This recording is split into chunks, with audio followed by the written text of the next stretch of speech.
Let's test out to see if you're a night owl or an early bird.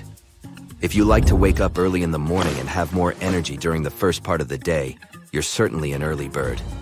On the flip side, if you come alive when the moon is high and the stars are out, you might be a night owl. It also means you're the type of person who can stay up into the wee hours, savoring the silence and tranquility that the nighttime offers.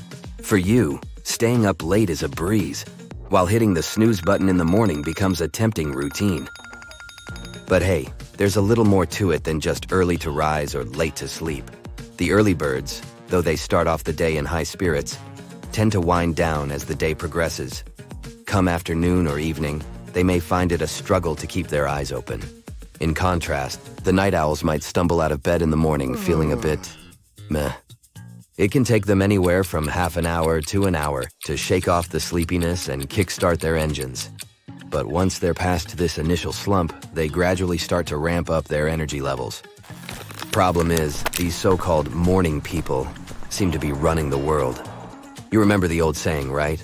The one about the early bird catching the worm, or that going to bed and getting up early puts you on the fast track to becoming healthy, wealthy, and wise. We've heard them all, and there's this general assumption that being an early riser puts you in the winning lane of life. You don't have to do a lot of research to see that modern society is more comfortable for early risers. You just have to look around you. Most shops start their schedules at 9 a.m., for instance. School is also conveniently placed in the first part of the day. But guess what? Modern science is calling this out. We humans are all unique, and that reflects in our sleep-wake cycles too, also known as chronotypes. And, according to some research done in recent years, we're actually talking about 6 different chronotypes. The study primarily targeted college students. They presented these individuals with 6 charts to understand their energy levels throughout the day, morning, afternoon, and evening. The participants then had to slot themselves into one of these categories. Surprisingly, only a mere 13% are genuine morning enthusiasts. Almost double that number, 24%, are the people who burn the midnight oil. But the most interesting part is that the majority of people belong to entirely different sleep-wake cycles.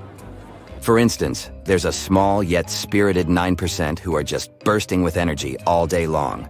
On the other end of the spectrum, about 16% of people are sleepy throughout their day. In scientific terms, these individuals are affectionately called moderately active. Then there are the 18% morning-charged people who need a bit of a snooze in the afternoon. Even if we add up the morning people, the all-day energetic folks, and the ones who need an afternoon siesta, we've got at most 40% who function better in the morning. If we extrapolate this to the whole population, it seems like a minority of early birds are dictating our daily routines. I mean, think about it. Not everyone is a morning person, but most jobs kick off at 9 a.m., or even earlier in some cases. Sure, there are some caveats to this study. For one, college students aren't exactly representative of the entire population. Also, they are notorious for pulling all-nighters, either hitting the books or partying and then sleeping late into the morning. So, the study might be overstating the number of night owls and understating the early risers. And, let's not forget, the students were asked to assess themselves, and we all know how precise that can get. Even with these limitations, this research paints a pretty clear picture. It tackles the myth that we are divided into only 2 groups, the morning people and the night owls. In fact, a substantial chunk, if not the majority, are not morning people at all. With the growing trend of remote working, it's a blessing for those of us who function better in the afternoons and evenings.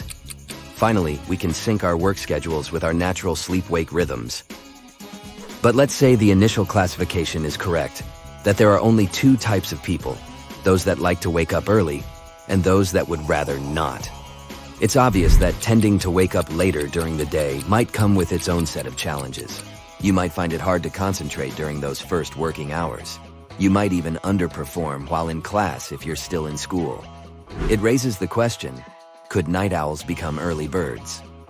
Well, here's what science has to say. It's possible, but certainly not a piece of cake. Now, before we delve into how to make the switch, let's get familiar with this fancy term named chronotype. Turns out that the chronotype saga isn't a straightforward tale, though. It's an intricate blend of nature and nurture, says science. On the nature front, many genes are at play, helping determine whether you're a nighttime binge watcher or a sunrise chaser. A bunch of studies have even highlighted hundreds of genes linked to morning people.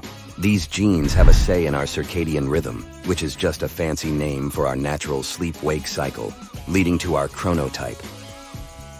That being said, your environment also plays a starring role. It's like this. You engage in daily activities that sort of match your chronotype. Let's say you're a night owl. You're all bright at night, so that's when you choose to get your sweat on or hang out with pals. This, in turn, feeds your late-night tendencies.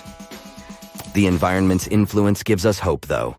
This means you can play around with your sleep-wake cycle to suit your lifestyle. Want to become an early bird? Go slow and steady.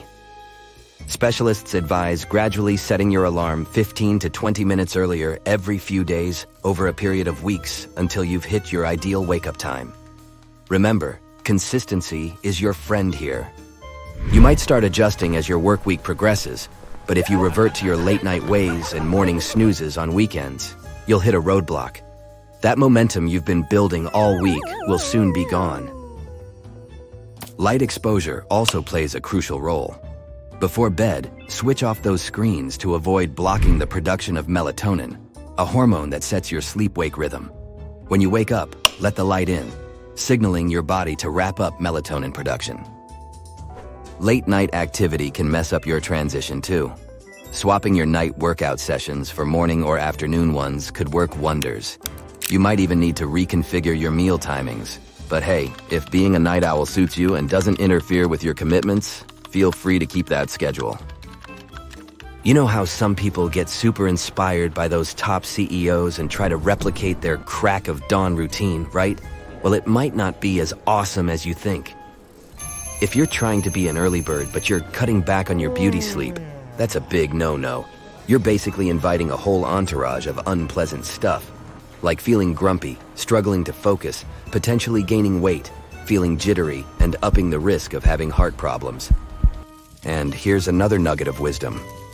If you're hitting the ground running super early, you have to wrap up your work earlier too. Otherwise, what's the point, right? Most sleep specialists have a bone to pick with big shots who start their day really early, but then also burn the midnight oil, either in their offices or glued to their email inboxes. It sets a harmful trend. So, if you're a night owl trying to switch to an earlier morning routine, maybe it isn't all that good if it means compromising on healthy, restful sleep. You should be okay with making the necessary changes if you keep it balanced, though. That's it for today. So hey, if you pacified your curiosity, then give the video a like and share it with your friends. Or if you want more, just click on these videos and stay on the bright side.